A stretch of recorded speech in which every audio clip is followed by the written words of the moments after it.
Okay, so this is going to get into Coulomb's law and doing calculations again. So something I wanted to talk about here, and I did post on Course Networking this morning about this. There are two ways that you can do calculations with Coulomb's law. I'm going to go through both ways so that you can see them, because a lot of people were commenting about R hat, right? People saw the R hat in the videos. Who saw that? Yeah, it might have been a little confusing, right? So I'm going to try to talk about these two methods of doing calculations with Coulomb's law, what the difference is between them, and how you can use either one. Ultimately, you can use either one because they are equivalent. So as I said, there are two methods to solving problems with Coulomb's law. The first method is what I would call the magnitude of force and opposites attract and likes repel method. So what this method does is it takes the magnitude of the force, and then when you have the magnitude of the force afterwards, you can figure out what the direction of it's going to be based on whether the charges are going to attract each other or repel each other. This is the method the book uses. I say it's easier in quotations because you don't have to use unit vectors. It's not actually calculationally easier per se because it requires you to do one additional step, and that is at the end you need to fix the direction of the force by saying that these are like charges or opposite charges. Now the other method is the unit vector method. This one requires you to be able to use unit vectors. It's the harder method in a sense because you have to understand unit vectors very well in order to use it, but it does require one less step when you do the calculations. So both methods will give you the right answer, and so in physics, if you have two methods and they give you different answers, then one of the methods is wrong. They always have to give you the same answer. You're going to, if you can understand both methods and why they're the same, you'll be very well prepared for any questions that we ask you. And I'm going to demo both methods here, but ultimately I'm going to be using method 2 when I do my solutions. Okay, so to outline this, to start out with, I'm going to show method 1 first, and then show you method 2. So method 1 really relies on saying that you're going to take the absolute value of the force is going to be equal to K times Q1, Q2 divided by R squared, R squared, and take the magnitude of both of these charges. So what we're doing is we're getting rid of any negative signs in this. This is always going to be positive. Okay, so let's look at an example of how we can use this. Let's see if I can get a better piece of chalk too. This one looks good. Let's see an example of how we can use this. Okay, so if I have a charge Q1 at the origin and a charge Q2 that I'm going to say is at a position AB, so along the x-axis this is a distance A, and along the y-axis this is a distance B. I want to find the force vector, F vector, that points from 1 to 2. Or I want to find what the electric force is acting on charge 2. So if we were going to do this with the magnitude and direction of charges method, the way that we would do this is we would set up the equation exactly the way I have this written here. So I would say the magnitude of F12 is going to be equal to K magnitude Q1 magnitude Q2 divided by R squared. Now we need to ask ourselves what R squared is.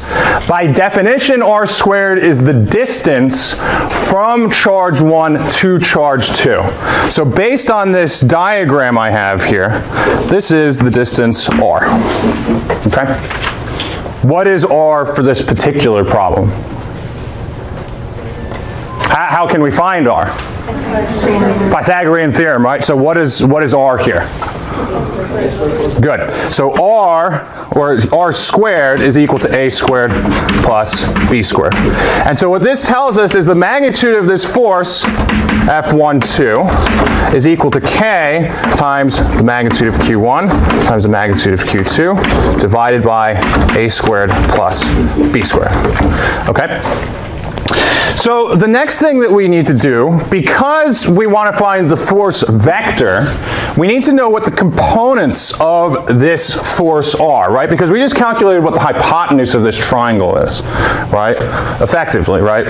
So if I draw this triangle again, this is F12 as a magnitude. But what I need, I can put an angle theta here too, what I need is Fx, or the magnitude of Fx, and the magnitude of Fy, right? That's going to give me a vector. Vectors have x components and y components, and so from the hypotenuse of this triangle, I can find what Fx and Fy are, because if this is the angle theta, how is this going to relate to this angle theta in F12, the magnitude? The trigonometric identity, cosine, right? So this is the adjacent portion here. So this is going to be the magnitude of F12 times cosine of theta. And that leaves this one being what? Sine, right? So this is F12 times sine of theta. So now if I want to calculate this, I can say the magnitude of Fx is going to be equal to, I'm not going to write this down again, because I have it here, but this is going to be F12 times the cosine of this angle. What is the cosine of this angle from our diagram? In general, cosine is adjacent or opposite? Adjacent, right? So this is, what's the adjacent part of the triangle for the dimensions that I have here? It's A, right? Right? So this is going to be A divided by R, which is A squared plus B squared, now to the 1/2, right? Because cosine of theta is A over R, okay? Now if I want Fy as a magnitude, this is the magnitude of F12 times what? What's the sine? Sine of theta is what? B over R, and so this is going to be B divided by A squared plus B squared to the 1/2. Okay, so we calculated what the magnitude of the force is that Q1 acts on Q2, and now we've also calculated what the X and Y components are. Now the last step in this method, if you want to do this with the magnitude and opposites attract and likes repel method, is to write the final force vector F12 is going to be equal to the magnitude of Fx times x hat plus the magnitude of Fy times y hat. Okay. Now, there's one other thing that I need to incorporate here, and that's whether these two charges attract each other or they repel each other. Right now, I've just given you some arbitrary charges, an arbitrary Q1 and an arbitrary Q2, but I haven't told you which of them is positive or which of them is negative. If they're both positive, they're both negative. If one of them's positive, one of them's negative. So if we say that this Q1 is positive and this Q2 is positive, what's the direction that this force is going to point? They're going to repel each other, right? Which means that this force is going to go this way, right? Does everybody see that? If these are the same type of charge, they're both positive charges, they repel, right? In which case, the equation that I have written here is already correct, right? Because this is a positive. Positive x portion is going to point this way. This is a positive. Positive y portion points this way. So if these are the same type of charge, this equation's correct already. Now, what's going to change if I say that this is a positive charge and this is a negative charge? What do you guys think? Right here. What's going to change if it's a positive charge and a negative charge? The direction is going to change. How is the direction going to change? Say again? Negative. Yeah, it's negative. Both of these are negative then, right? So I'm going to say that this is plus or minus. So in determining this plus or minus, you need to ask yourself, are these charges the same or are they different? And if they're different, these things are going to attract each other. If they're the same, they're going to repel each other. And the answer that you get in this last equation needs to reflect that. Okay? So this is the first method. Any questions? Now, I'm going to show you the second method, and you might see why I prefer the second method after I show it to you, because you have to do a lot of funny things with absolute values when you use the first method. Okay. Now, the second method is actually what I did in my video, and it's also indirectly what was done in the video that Dr. Marius posted. The second method says, well, if I want to find what the vector is that goes from 1 to 2, why don't I just start by writing an equation that is a vector equation. So this is f12 vector is equal to k q1 q2 divided by r squared times r hat. And now you'll see a difference between this equation and the first equation that I wrote in two ways. The first way is now I don't have absolute values on these charges. So when I plug in the charges that I have here, if I have a negative charge, I plug in a negative charge here. If I have a positive charge, I plug in a positive charge here. This unit vector is also new. And this unit vector is going to be the unit vector that points from charge 1 to charge 2. So this is the unit vector r hat. So you see it's pointing this way. Q1's down here, Q2's up here, and the unit vector that points that way goes like this. Okay, so now, in order to do this one, I need to establish what the unit vector R1, 2 is. And so in order to do that, I can draw another small triangle here and put an angle theta here. So this is r hat. What's this side if this is r hat? Remember, r hat has a magnitude of 1. Is this a sine? Is it cosine? Tangent? Cotangent? Cosecant?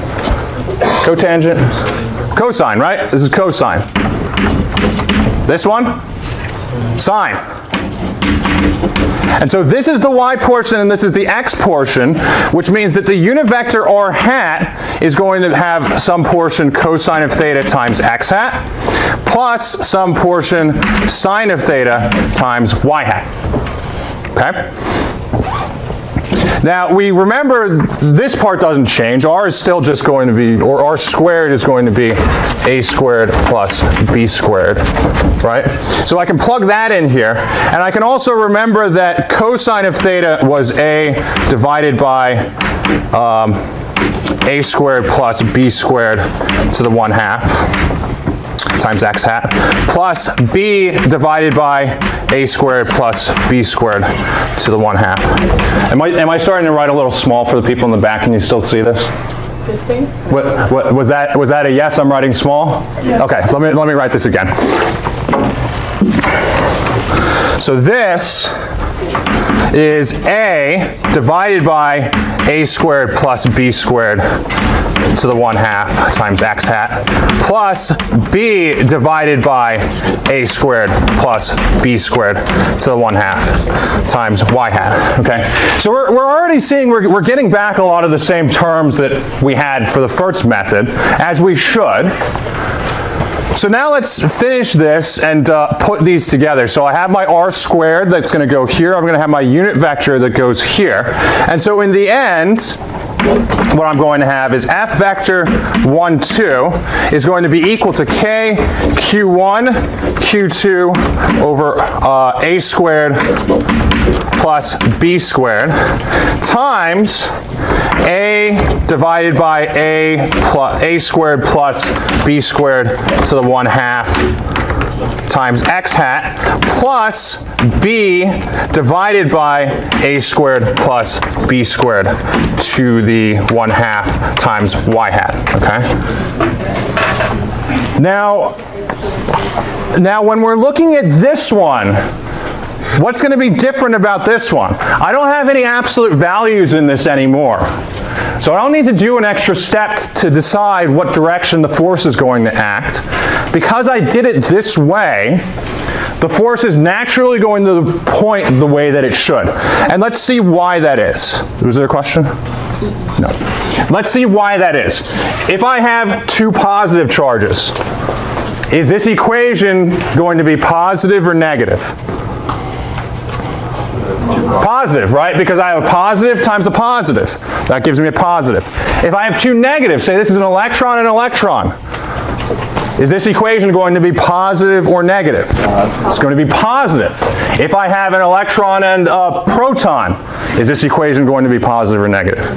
It's going to be negative because when I plug in the charge here for an electron, this is a negative charge times a positive charge, which makes the entire equation negative, which means that it's going to attract to the origin. Okay? Any questions? This is a little tough, and it might take a while to sink in. But like I said, there are these two ways to do these problems. So if this seems daunting to work with unit vectors, then by all means use the first method that I outlined.